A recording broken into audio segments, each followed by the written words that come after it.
일타 강사한테 듣는 경제 일타 해법. 오늘은 우리 경제 상황을 정확히 살펴보고 진단하는 시간을 갖도록 하겠습니다. 김영익 교수님 모셨습니다. 안녕하세요. 네, 안녕하십니까. 예, 서강대 경제대학원 교수 김영익입니다. 그 이전에는 대신증권, 하나증권 여기서 이코노미스트로 일했었고요. 또 리서치센터장으로 거의 17년 동안 증권사에서 일했었습니다. 교수님 오신다고 해서 저희가 정말 질문 꽉 채워가지고 많이 준비했거든요. 일단 첫 번째 헤드라인부터 바로바로 가보도록 하겠습니다. 저희 거시경제 먼저 짚어보고 가려고 하는데요. 네. 연준이 계속 이제 금리를 인상하다가 6월에는 동결하는 모습을 보였습니다. 네. 7월에서는 이제 인상을 할 거다 이런 이야기가 많은데요. 네. 교수님은 좀 어떻게 보고 계신지 궁금합니다. 7월 인상할 거로 저는 보고 있습니다. 신장 컨센서스도 그렇고요. 네, 그런데 7월 인상이 이번 금리 인상 사이클에서 마지막일 것이다. 그래서 작년 3월부터 올 5월까지 금리를 5%포인트 올렸지 않습니까? 네, 그런데 그런 금리 인상 사이클이 아마 7월이 마지막일 것이다. 그리고 좀 쉬다가 시장 컨센서스는 내년 상반기에 금리를 인하할 것이다. 이렇게 보고 있는데 저는 좀 더 빨리요. 4분기 후반쯤에 금리 인하할 수 있다. 그렇게 보고 있습니다. 그렇게 보시는 전망하는 이유는 좀 어떤 게 있을까요? 예, 우선 물가 상승률이 좀 낮아지고 있지 않습니까? 예, 지난 미국 소비자 물가 상승률이 3.0, 컨센서스 3.1보다 좀 낮아졌고요. 아직도 근원 물가는 4.8%로 높지만은 하반기에 저는 수요가 위축되면서 물가 상승률이 좀 더 낮아지리라고 보고 있습니다. 예, 그리고 가장 중요한 경기인데요. 지금 미국 고용 좋다, 소비 좋다 그러는데 저는 빠르면 3분기, 늦어도 4분기에 소비가 감소하면서 미국 경제가 침체에 빠지리라고 보고 있습니다.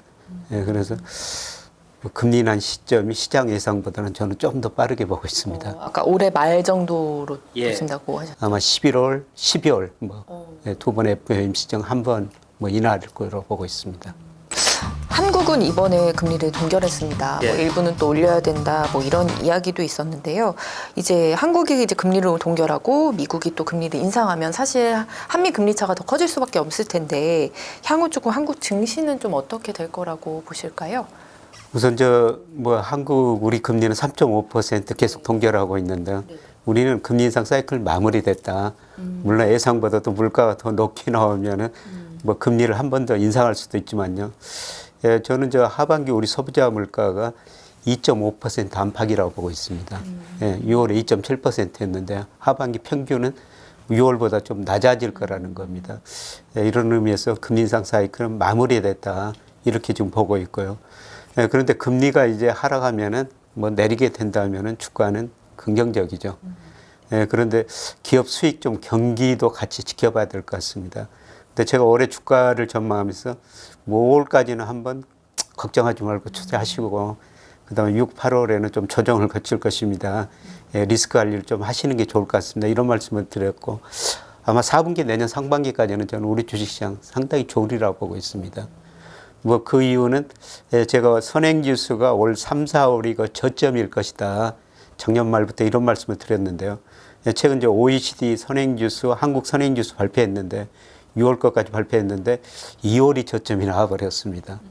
그리고 이달 말에 이제 통계청에서 선행지수 순환변동치라는 걸 발표하는데요. 아마 통계청 것도 조만간 상승할 것 같습니다. 과거 보면은 OECD 한국 선행지수가 우리 통계청 선행지수에 1, 2개월 정도 선행했거든요. 지난 2월이 OECD 선행지수 저점이었습니다. 그렇다면 조만간 우리 통계청 것도 선행지수 올라가고요. 시차를 두고 경기가 회복될 가능성이 높습니다. 그래서 이번 조정 국면이 제가 5 내지 10% 조정일 것이다. 그런데 우리 코스피가 2650까지 올라갔다가 6월 초에 올라갔죠. 그리고 최근에 또 2520까지 떨어졌다 지금 2600 안팎에서 움직이고 있는데요. 조정 좀 더 지속될 것 같습니다. 한두 달 정도는요. 앞으로 금리도 내리고 그 다음에 경기도 선행지수 올라가면서 서서히 좋아질 거라는 거죠. 그래서 저는 이번 조정 국면에 주식을 사셔야 된다고 그렇게 보고 있습니다. 주식 얘기 뒤에서 한 번 더 여쭤보고요.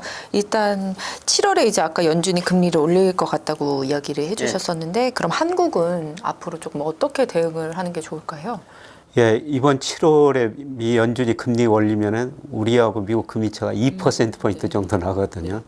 예, 그러면은 돈이 그 미국에서 빠져나가지 않을까, 이런 거 우려를 하고 환율이 굉장히 불안하게 움직이지 않을까, 이렇게 이야기하는데요. 예, 그런데 사실은 좀 다릅니다. 우리나라와 미국과 금리차가 그렇게 낮음에도 불구하고요, 올 상반기에 우리 채권 시장으로 외국인 자금이 약 13조 원 이상 들어왔어요. 오히려 채권 시장으로 돈이 돌았거든요. 네, 그걸 보면은 채권 시장은 미국계 자금이 많지 않습니다. 주식시장은 외국인들이 우리 주식 27% 가지고 있는데요. 외국인 중에서 미국계 비중이 42%예요. 근데 채권 시장은 미국 비중은 16%고요.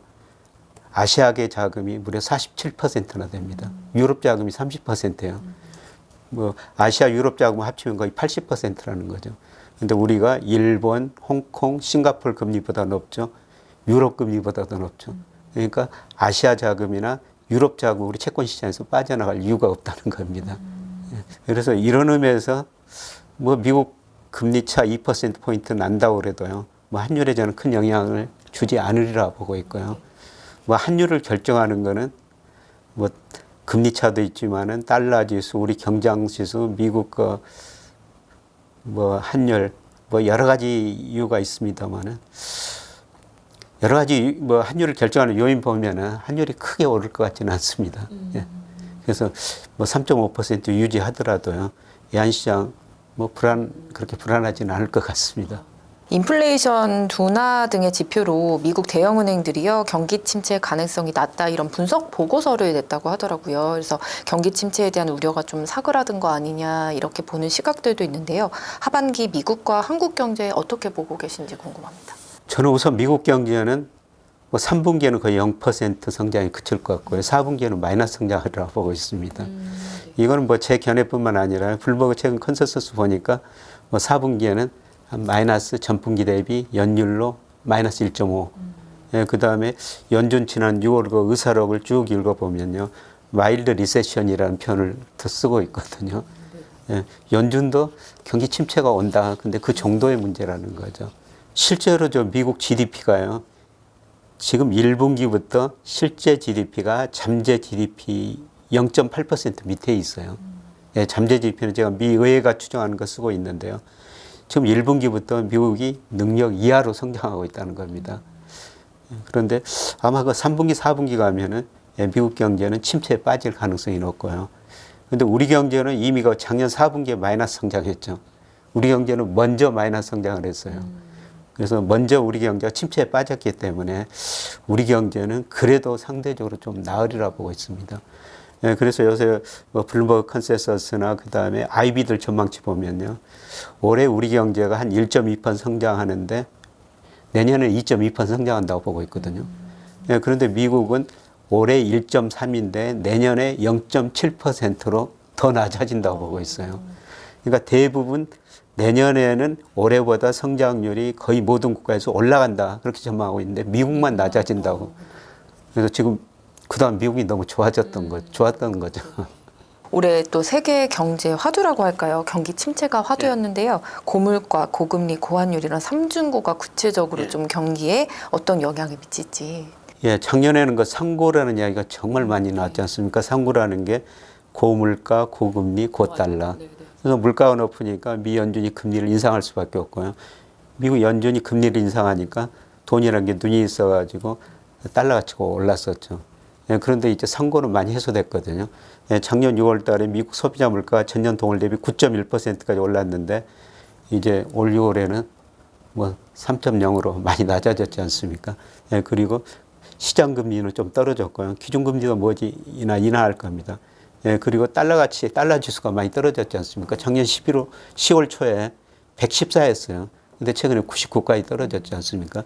이 달러 지수가 떨어진다는 것은 저는 외환시장이 뭐 주식시장, 채권시장, 외환시장이 있는데 제일 똑똑하다고 보고 있어요. 근데 달러 지수가 114에서 99로 떨어진 거는 미국이라는 경제가 5% 금리에서 지탱할 수 없다. 그래서 외환시장이 기대한 거는 머지않아 미국이 금리 인상을 종료하고 또 시간이 가면 내릴 수 있다.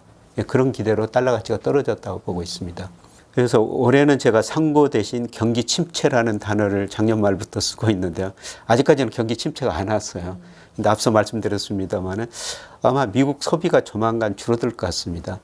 미국 소비가 GDP의 71%를 차지하고 있는데요. 예, 그런데 물가 오른 것보다 임금이 더 올랐어요. 미국 가계 실질 가처분 소득은 줄어들었거든요. 예, 그리고 미국 사람들이 그동안 돈을 너무 많이 쓰고 살아가지고 저축률이 낮아졌고요. 그 다음에 가장 중요한 게 금리 인상 시차 효과예요. FOMC 발표문 보더라도 금리 인상 시차 효과가 나타날 텐데 그게 언제 어느 정도 나타날지 불확실하다. 파월 연준 의장도 계속 그런 이야기를 하고 있지 않습니까? 그런데 제가 통계 분석해 보니까요. 금리 인상 시차 효과가 12개월에서 17개월 사이에 가장 크게 나타납니다. 그래서 작년 3월부터 금리를 계속 올렸으니까 아마 올 하반기부터 본격적으로 금리 인상 시차 효과가 나타나면 소비가 줄어들 가능성이 높습니다. 예, 그래서 빠르면 3분기, 늦어도 4분기에는 미국 경제가 마이너스 성장하면서 침체에 빠질 거라는 거죠. 작년에는 상고였는데 올 하반기 후반으로, 중후반으로 갈수록 경기 침체라는 이야기가 또 언론에 좀 많이 나올 것 같습니다. 요새 그 중국 경제에서 그 디플레이션 뭐 이런 이야기가 나오는데요. 조만간 예, 경기 침체, 예, 뒷자들이 좀 더 언론에 많이 나올 것 같습니다. 예. 침체 이야기를 해주셔서 침체는 오지만 준비된 위기는 기회다 이런 이야기를 이제 교수님이 해주신 걸로 알고 있고 지금부터 1년이 10년을 결정한다 이런 이야기를 해주셨었는데 어떤 의미인지 좀 궁금해요. 예, 제가 늘 말씀드린 게 시대의 흐름에 당하지 말자. 예, 제가 저 금융회사 다니면서 참 부자들 많이 만났거든요. 뭐 엄청난 돈을 많이 가지고 있는 부자들 말에 많이 만났는데 공통적으로 시대 흐름에 당하지 말자. 예, 개인한테 당하면 일부 자산을 잃을 수가 있지만 시대 흐름에 당하면은 모든 자산을 잃을 수가 있다는 거죠. 거꾸로 시대 흐름 알면은 뭐 우리 부를 많이 늘릴 수가 있습니다. 예, 그러기 위해서는 우리가 거시경제 흐름을 알아야 된다. 아주 쉽게 말씀드려가지고 저 2021년 상반기 그 6월 무렵에 삼성전자가 9만 원 넘었을 때 10만 전자 이야기가 나왔거든요. 그런데 OECD 선행지수, 우리 선행지수 다 꺾이고 있었어요. 선행지수가 꺾이는데 경기가 나빠질 건데 삼성전자 주가가 오를 수가 없죠. 그래서 그런 거시경제 흐름을 알면 삼성전자를 9만 원에 사는 것보다 6만 원에 사는 게 확률이 더 높다는 겁니다. 그런데 앞서 말씀드렸습니다만 OECD 한국 선행지수가 지난 2월에 저점을 치고 이제 올라가고 있다는 겁니다. 그리고 우리 통계청 선행지수도 조만간 올라가고 있다는 겁니다. 이런 거시경제 흐름을 보면은 이럴 때 오히려 주식을 사야 된다는 거죠. 예. 바로 다음 아까 주식 얘기 해주셔가지고요. 증시 이야기 한번 해볼까 해요. 저희 살펴본 헤드라인이요. 하반기 랠리는 환상일 수 있다 이런 기사인데요. 교수님도 아까 이야기해 주실 때 하반기 한번 또 조정이 올 것 같다 이렇게 말씀을 해주셨는데요. 한국 주식, 미국 주식을 각각 한번 짚어주신다면 우리 주식은 이미 그 조정면에 들어섰다고 보고 있고요. 뭐 2650에서 지금 그걸 돌파하지 못하고 계속 박스권이고요. 조정은 안 끝났다고 생각하고 있습니다.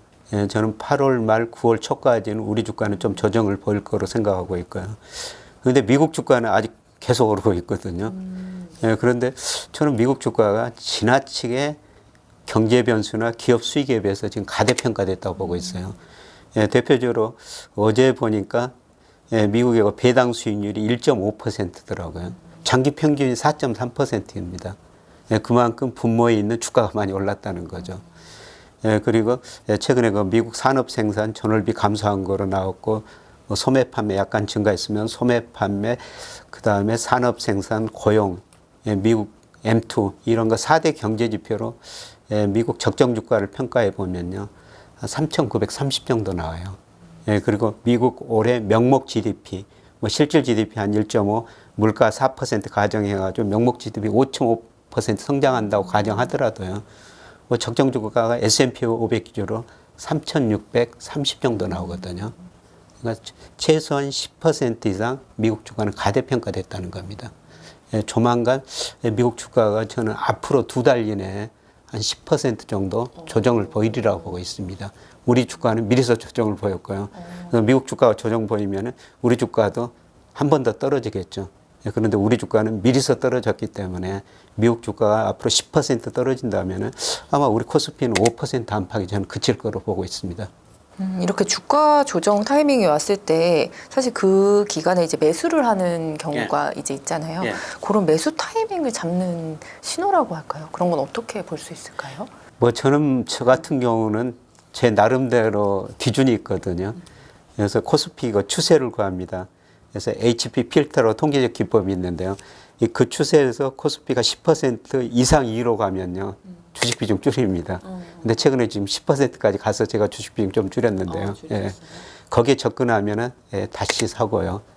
예, 그 다음에 뭐 일평균 수출 금액도 제가 보죠. 일평균 수출 금액이 우리 코스피하고 상관계수가 제일 높으니까요. 예, 그런데 지난 6월 말 기준으로 보니까 단기적으로는 한 코스피가 일평균 수출에 비해서 한 6% 정도 가대평가된 상태예요. 예. 그래서 그만큼 한 5% 조정이 오면은 뭐 저는 적정 수준 왔다고 보고 있기 때문에 다시 주식 비중을 늘릴 생각인데요. 그런데 이 기준은 나름대로 모든 투자자들이 자기 나름대로 어떤 기준을 가지고 계셨으면 좋을 것 같아요. 그런 기준이 없으면은 오를 때 더 오를 것 같아가지고 주식 비중을 더 늘릴 수가 있고요.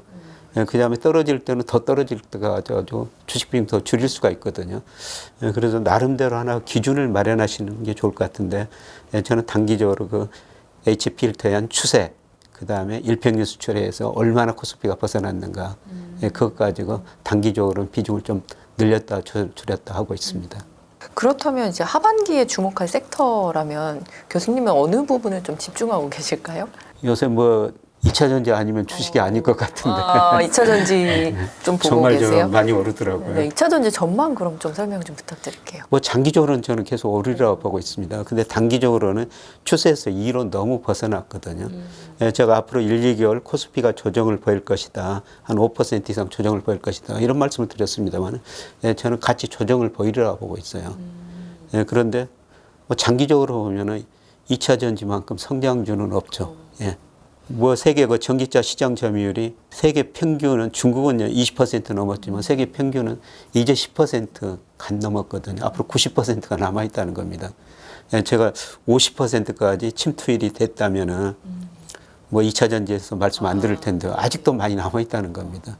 근데 고평가됐다는 이야기도 있지 않나요? 고평가됐죠, 장기적으로는. 근데 그럼 약간 조정의 기간 때 좀 들어가는 게 좋다고 생각하시나요? 저는 뭐 한두 달 정도는 좀 실이라고 보고 있습니다. 그때 다시 사고요. 그런데 뭐 주가가 사실 굉장히 똑똑하죠. 올 상반기 우리 코스피가 15% 올랐는데요. 코스피 업종별로 보면은 운수, 장비, 전기, 전자 이게 30% 이상 올랐거든요. 이게 현대차 뭐 삼성전자인데 이게 경기 관련주예요. 주식시장은 경기 회복을 기대하고 미리서 올랐다는 겁니다. 근데 실제로 주식시장이 기대한 만큼 이제 뒤늦게 보니까 선행지수 오르고 선행지수 오르면은 실물 경제가 회복되거든요. 그래서 저는 뭐 이번 거 조정 국면에 그런 경기 관련주를 다시 사셔야 된다고 보고 있습니다. 그런데 제가 지금 조정을 이야기한 거는 뭐 삼성전자나 현대차 이런 주가가 그런 경기 회복을 기대하고 지금 단기적으로는 선행지수에 비해서 너무 빨리 올라 버렸어요.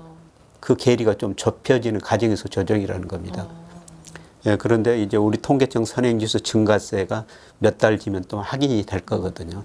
그리고 4분기에는 아마 수출이 저는 증가세로 돌아서리라 보고 있어요. 무역수지도 6월은 일시적으로 흑자나고 아마 7, 8월 다시 적자날 텐데요. 뭐 9월 이후로는 흑자날이라 보고 있거든요. 이렇게 그래 되면은 뭐 수출이 증가하니까 우리 경제 성장률도 뭐 급하게 회복되지 않지만은 어느 정도 회복되고 경기 관련주가 다시 오를 수가 있죠. 반도체 전망도 좀 궁금해요. 반도체가 대표적으로 경기 관련주거든요. 뭐 삼성전자가 뭐 반도체 경기하고 거의 같이 움직일 수가 있죠.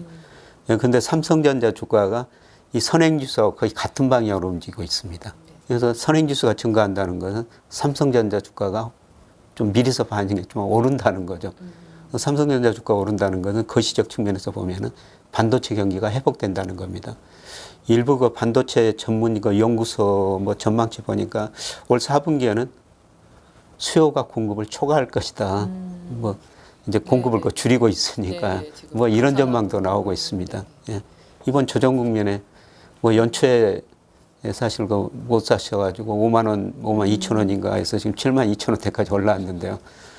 또 한 번 저는 사실 기회라고 보고 있습니다. 예. 올 초에 주식보다 이제 채권 투자가 유리하다는 이제 전망들이 있었는데요. 지금 시점에서는 어떻게 보실까요? 예, 채권도 일부는 사셔야 된다고 보고 있습니다. 우리 지금 가계 금융자산 중에서 채권 비중이 3%밖에 안 되거든요. 예, 제가 보기에는 낮고요. 근데 제가 작년 그 3분기부터 채권 사시라고 정말 많은 말씀을 드렸었어요. 예, 그런데 그때 우리 이제 10년 국고채 수익률이 4.6%였습니다. 그다음 최근에 가서 3.2%까지 떨어졌다가 최근 미국 금리도 오르고 우리가 새마을금고 이런 금융시장 불안 문제가 대두되면서 최근에 가서 3.8% 안팎까지 올랐는데요. 저는 또 오를 만큼 올랐다고 생각해요. 또 채권을 사실 시기라고 보고 있습니다. 그러면 제가 주식도 사고 채권도 사시라고 말씀드렸는데 그럼 뭘 줄여야 되지 않습니까? 은행예금 줄여야 되죠. 작년 올 1분기까지요. 은행으로 돈이 많이 몰렸어요. 우리 가계 자산 중에서 은행 예금, 뭐 현금 포함해가지고 이게 47%까지 최근 2년 동안 많이 늘어버렸거든요. 은행 예금이 금리가 높으니까. 예, 그런데 저는 앞으로 은행 금리 많이 떨어지리라 보고 있어요. 예. 그래서 저는 은행 예금 비중을 줄이고 그 대신 주식 채권 비중을 더 늘려야 된다. 예, 그리고 아주 뭐 내년 상반기까지만 보면은 그 중에서도 주식 비중을 저는 많이 늘려야 된다고 보고 있습니다. 예. 하반기 조정 국면 때 몇 가지 이제 좀 섹터 정해주시면서 좀 들어가도 괜찮다고 얘기를 해주셨는데 앞으로 시장에서 개인 투자자들이 대응해야 할 방법이라면 뭐가 있을까요? 저는 이번 조정 국면에서 주식 비중을 계속 말씀드립니다만 늘릴 시기다. 예, 그리고 업종별로는 역시 경기 관련주다.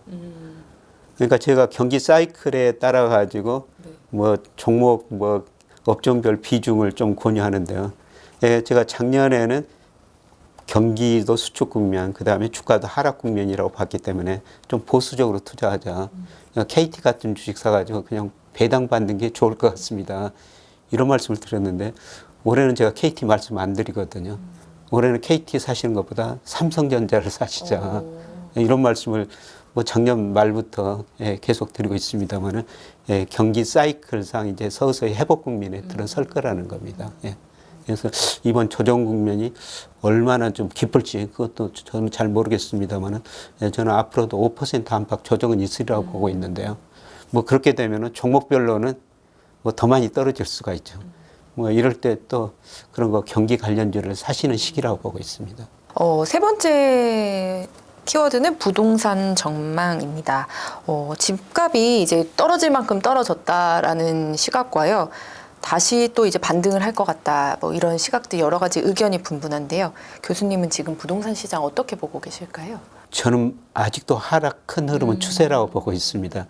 그래서 집값이 뭐 KB 국민은행 통계 있고 한국부동산은 통계가 있는데요. 이 통계가 많이 차이가 나요. 한국부동산 통계를 보면은 작년 1월부터 우리 집값이 계속 떨어졌었어요. 근데 또 KB 통계 보면은 작년 6월이 정점이었거든요. 또 떨어지는 폭도 KB 국민은행께 좀 덜합니다. 그래서 이거 어떤 통계를 보고 부동산 이야기, 집값 이야기를 해야 될 것인가. 그거는 그 선택의 문제지만요. 그런데 사실 급락을 했죠. 뭐 연착륙이 아니라 경착륙 정도였었어요. 그리고 최근에 지금 반등을 하고 있거든요. 그래서 이 반등이 지금 추세적으로 상승 국면에 접어들었느냐, 아니면 하락 국면에서 일시적인 상승이냐, 이게 굉장히 중요한 시점인 것 같습니다. 사실 우리 가계 자산 중에서 부동산 비중이 76%고요. 그리고 아직도 그 집을 안 가지고 계신 분들 집 사셔야 되거든요. 이분들한테 잘못 말하면은 지금 굉장히 어려운 시점이죠. 그런데 제가 집값을 결정하는 금리, 그 다음에 대출액, 코스피, 그 다음에 동행지수 순환변동치, 경기락전 이런 지표로 구해보면요. 사이클상 내년 상반기까지는 하락 국면이에요. 그래서 최근에 저는 반등이 일시적인 반등이다.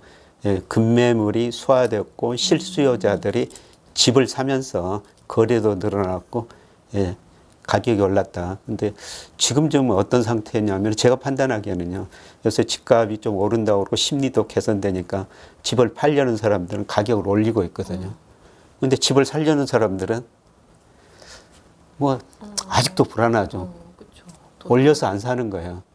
예, 그러면은 집을 팔려는 사람하고 살려는 사람하고 가격 차이가 이만큼 있는 거죠. 뭐 이 차이가 줄어들어야지 거래가 되는 거거든요. 예, 그런데 살려는 사람이 가격을 올릴 것인가, 팔려는 사람이 가격을 낮출 것인가. 예, 저는 우리가 경기상 뭐 아직까지도 뭐 그렇게 좋은 시점은 아니거든요. 이런 걸 고려하면은 아마 팔려는 사람이 한 번 더 낮출 것 같습니다. 예.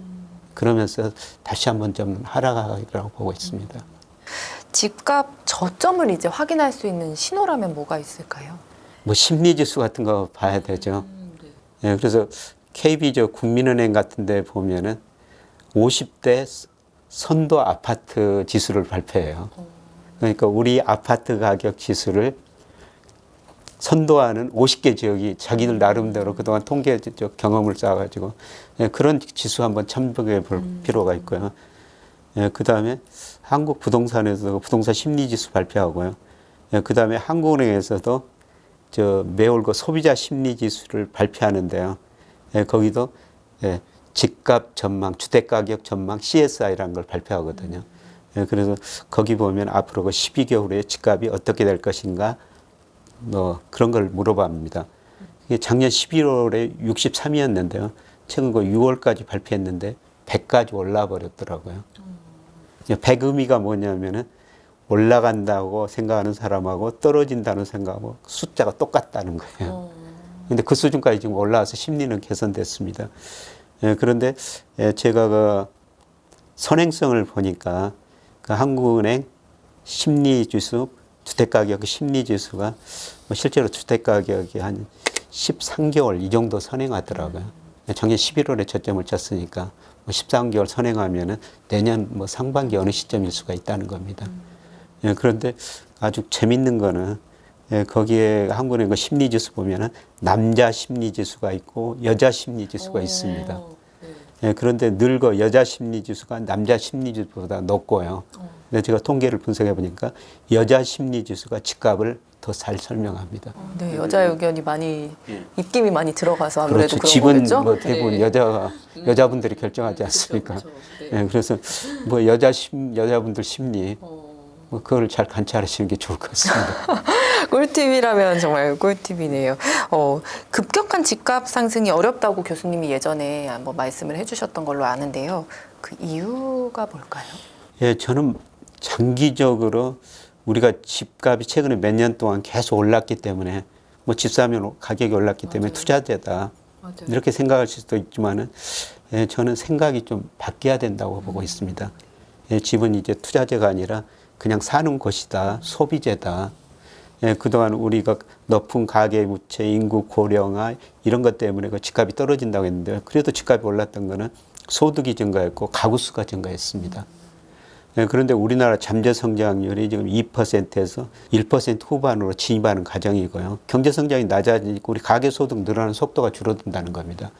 예, 그리고 서울의 경우는 가구 수가 2029년이 정점이에요. 이거는 통계청 추계치입니다. 앞으로 몇 년 안 남았다는 거죠. 예, 그리고 중요한 거는 지난 6월 한국은행 그 금융안정 보고서를 보니까요. PIR이라고 그러는데 소득에 비해서 집값이 얼마나 얻느냐. 우리 그 중간가구 소득을 기준으로 했는데 서울의 경우 아직도 2012년 평균보다 20% 정도 높습니다. 예, 그 다음에 임대료에 비해서도 평가하는데요. 그거로 봐도 20% 정도 높거든요. 이런 걸 보면은 아까 제가 주가는 코스피는 뭐 저평가됐다고 말씀드렸지만 집은 그런 수준으로 평가해 보면요. 아직도 고평가 영역이 있어요. 물론 그 차별화는 더 심화될 겁니다. 뭐 핵심 지역은 뭐 덜 떨어지고 더 오를 수가 있는데 예, 보통 그 주변이나 예, 지방 일부 도시 같은 데는 예, 장기적으로 뭐 우리 인구 구조나 소득 구조, 뭐 가구 수 이런 걸 보면요. 우리도 생각의 대전환이 필요한 시기가 아닌가 그렇게 생각합니다. 아까 내년 초까지는 조금 더 하락할 것 같다고 얘기해 주셨잖아요. 근데 말씀하신 핵심 지역이라고 하는 곳은 크게 떨어지지 않잖아요. 교수님은 그건 어떻게 좀 보실까요? 그러니까 우리 경제가 구조적으로 저성장 국면에 들었었는데 저성장이라는 건 차별화거든요.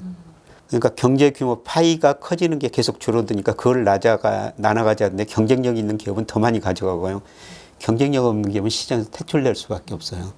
그러니까 우리 지금 코스피, 코스닥에 상장된 기업의 18%가 한계 기업이거든요. 그러니까 18%가 지난 3년간 영업이익 내가지고 이자도 못 갚고 있다는 거죠.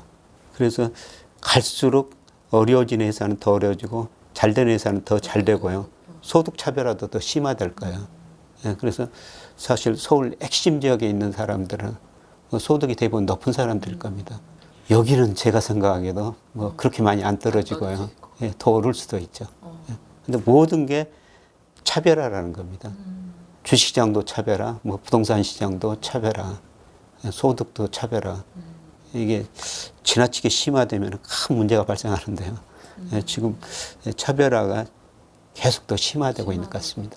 가계대출 상황 한번 짚어볼까 해요. 제가 기사를 좀 찾아보니까 6월 말에 가계대출 잔액이 이제 사상 최대였더라고요. 기준금리가 이제 동결되고 부동산 시장이 반등할 것 같으니까 가계대출이 그만큼 이제 늘어난 건데 가계대출이 집값에 어떤 영향을 미칠지 궁금합니다.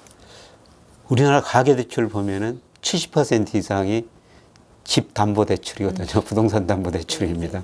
네, 그래서 집값이 오르면 가계대출도 늘어나고요. 가계대출 늘어나면 집값도 오르고 이런 관계가 있었죠. 예, 그런데 최근에 그 집값이 반등하니까 사실 작년 말에는 가계대출이 그 이전 해보다 줄어들었어서 올 1분기도 줄어들었거든요. 예, 그런데 가계대출이 그 4, 5, 6월 달에 상당히 좀 빠른 속도로 늘고 있더라고요. 이게 아마 그 집값 상승 때문이 아니었었던가, 예, 그렇게 생각하는데요. 예, 그런데 저는 앞으로 그렇게 많이 늘어나지는 않을 거라 보고 있습니다. 왜냐하면은 우리가 불과 1, 2년 전에 영끌이라는 단어들이 참 많이 언론에 나왔지 않습니까? 예, 돈 빌려가지고 자산을 샀는데 자산가격이 우리가 떨어진 걸 경험을 했죠. 주가도 떨어졌고 그 다음에 집값도 떨어진 거 경험했거든요. 예, 그런 경험이 있기 때문에 그렇게 무리하게 우리 가게가 돈 빌려가지고 집 사지는 않을 것 같습니다. 예, 그리고 가계대출 자체가 늘어나는 거는 문제인데요.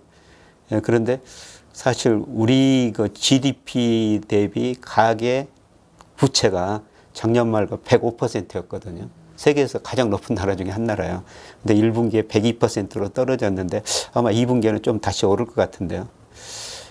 근데 가계대출이 GDP 성장률 이하로만 되면은 그 큰 문제가 없어요. 예, 그런데 그런 식으로 되리라 보고 있고요. 예, 그 다음에 뭐 가계대출이 많아가지고 우리가 심각한 위기가 올 수 있다. 예, 저는 그거에 대해서는 전적으로 동의를 하지 않습니까? 가계대출이 우리가 소득 1분위, 2분위, 3분위, 4분위, 5분위 그렇게 나누는데 5분위가 제일 소득이 많은 사람들이거든요. 그런데 가계대출의 53%가 소득이 많은 사람들이 가계대출 53%를 차지하고 있는 거예요. 그 사람들 갚을 능력이 있거든요. 예, 그래서 뭐 가계대출이 많다고 심각한 위기는 오는 건 아닌데요. 근데 가계대출이 많으니까 우리가 은행에서 돈 빌린 거 이자 원금 갚아야 되니까 상대적으로 소비는 뭐 줄어들 수밖에 없는데요. 그렇게 저는 심각한 국면은 아니라고 보고 있습니다. 아까 가구 수가 증가한다는 얘기를 살짝 스치듯이 이야기를 해주셨는데 사실 1인 가구가 이제 증가할 거니까 앞으로 또 가구 수는 더 늘어날 걸로 보인단 말이에요. 가구 수가 이제 집값에 미치는 영향이 좀 일단 궁금합니다. 예, 그동안 뭐 인구 고령화되고 가계부채 높아도 집값이 오르는 거 가구 수가 계속 증가했었습니다. 예, 그래서 그게 집값 상승의 가장 중요한 요인이 됐는데요. 예, 그런데 서울의 경우 2029년이 정점이라는 겁니다. 앞으로 얼마 안 남았다는 거죠. 그렇네요. 예, 집값을 떠받든 가장 중요한 요인이 가구 수였거든요. 예, 그런데 뭐 앞으로 6년 후면은 예, 가구 수가 정점이라는 겁니다. 가구수가 정점 이전에는 조금 더 오르겠죠.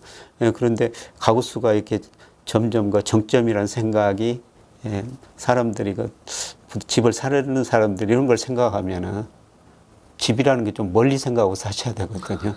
우리가 주식은 오늘 샀다 내일 또 팔 수가 있지만은 집이라는 건 그렇게 유동성도 높지 않고요. 그렇게 단기 투자할 수가 있는 건 아니죠. 그래서 이렇게 좀 멀리 내다보면은 머지않아 가구수가 정점이다.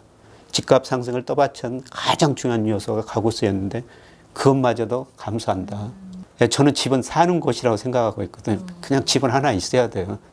제가 오랫동안 살다 보니까 뭐 저도 중간중간 전세도 살았습니다만 집 없으면은 특히 그 여자분들이 굉장히 제 아내가 굉장히 불안해합니다. 집은 있어야 돼요. 사는 곳이기 때문에. 그런데 투자 목적으로 뭐 지난 한 5년간 경험을 맞아요. 집값이 많이 올랐기 때문에 투자 목적으로 집을 사는 거는 저는 정말 바람직스럽지 않다고 생각하고 있습니다. 근데 사람 심리라는 게 말씀하신 대로 지난 5년간 너무 급격하게 부동산이 올랐기 때문에 그걸 뭐 다른 데 주식이나 뭐 이렇게 넣어 놓는 것보다 부동산에 투자하는 게 훨씬 더 이익이 높다. 이런 생각을 하게 되는 것 같아요. 그래서 부동산 투자에 몰리는 게 아닌가. 장기적으로 보면요. 우리나라를 대표하는 게 강남 아파트죠. 그 다음에 우리 이거 주식을 업종별로 대표하는 게 전기전자 업종이에요. 장기적으로 분석해 보면요. 예를 들어서 KB국민은행에서 86년부터 주택가격 지수라는 걸 발표하는데요. 그 이후로 강남 아파트 지수입니다. 개별 아파트를 많이 촬영할 때인데요. 9배 올랐어요. 지수가. 근데 우리나라 전기전자 업종 주가 지수는 16배 올랐습니다. 작년까지. 그러니까 장기적으로는 주식시장이 더 낫다는 거죠. 근데 우리는 주식은 오래 투자하지 못하죠. 집은 뭐 사는 것이니까 한 번 사면 오래 가지고 있는데 주식도 그렇게 오래 가지면 되고 있거든요. 근데 제 가까운 친척이요. 삼성전자가 애들 줄 유학을 보냈다. 그런 이야기를 하고 있어요. 아주 오래전부터 돈이 생길 때마다 삼성전자 주식을 샀거든요. 물론 시점에 따라 다르지만 삼성전자가 100배 올랐어요. 많이 올랐죠. 예. 그러니까 좀 나이가 있으신 분이니까 그 옛날부터 계속 돈이 생길 때마다 삼성전자 주식을 샀죠. 근데 거기서 시세 차익 누리고 배당금 받아가지고 애들 좀 유학을 보냈다는 겁니다. 교수님 그럼 앞으로도 그렇게 오를 수 있다고 보세요? 앞으로는 뭐 삼성전자 그렇게 많이 못 오르겠죠. 네. 그럼 그런 주식을 찾아야겠네요. 예, 그런 주식을 찾아야 되는데 뭐 그런 주식이 요새 가끔 나오고 있지 않습니까? 2차 전지에서도 나오고. 내 집 마련 원하는 분들은 언제쯤 매수를 하면 좋을까요? 계속 말씀드리려면 집은 소비재다, 사는 곳이다. 여유만 있으면요. 언제든지 집 사셔도 된다는 겁니다. 여유가 없다면요? 교수님, 여유가 없는 사람들이라면? 사실 그 질문 정말 어려운 집인데요. 네. 그 뭐 제 제자들도 이제 직장 들어가지고 결혼하고 저한테 와가지고 집 언제 사야 됩니까? 물어보는데요. 뭐 정말 대답이 곤란하죠. 어떻게 저 아버지가 돈 많이 주셨냐? 그랬으면 집 지금 사거라. 그런데 그런 돈이 없으면은 내년 상반기까지 좀 기다려보자. 예, 이런 이야기를 하고 있는데요. 그런데 뭐 제 전망이 틀려가지고 집값이 올라버리면은 일단 진행자가 그러더라고요. 집값 전망 틀려버리면은 제자들이 그 스승은행 카네이션도 안 가지고 온다. 그래서 저도 조심스럽게 대답할 수밖에 없는데요. 예, 그런데 제가 사이클로 보면은 지금 상승 추세로 전환된 거는 아니다. 뭐 국토부 장관도 최근에 어떤 언론에 나가지고 그런 이야기 하더라고요. 뭐 상승 추세로 전환된 거는 아닌 것 같다. 뭐 이런 이야기 하는데 저도 그 여러 가지 사이클을 다 구해보거든요. 그런데 아직도 그 저점이 아니고요. 아까 그 한국은행 금융안정보고서 말씀드렸습니다만은 소득에 비해서나 임대료에 비해서 아직도 20% 가구 평균에 비해서 가대평가돼 있다는 거죠. 그리고 내년 상반기에 저점을 치고 올라가더라도요. 저는 빨리 올라가기는 굉장히 힘들다고 보고 있어요. 오랫동안 정체라고 보고 있거든요. 그래서 너무 그 무리해서 돈 많이 빌려가지고 집 사는 시기는 아니다. 그렇게 뭐 젊은 분들한테 권유하고 있습니다. 네, 알겠습니다. 오늘 여러 이야기 정말 다양하게 해주셨는데요. 정말 말씀 잘 들었습니다, 교수님. 감사합니다. 네, 고맙습니다.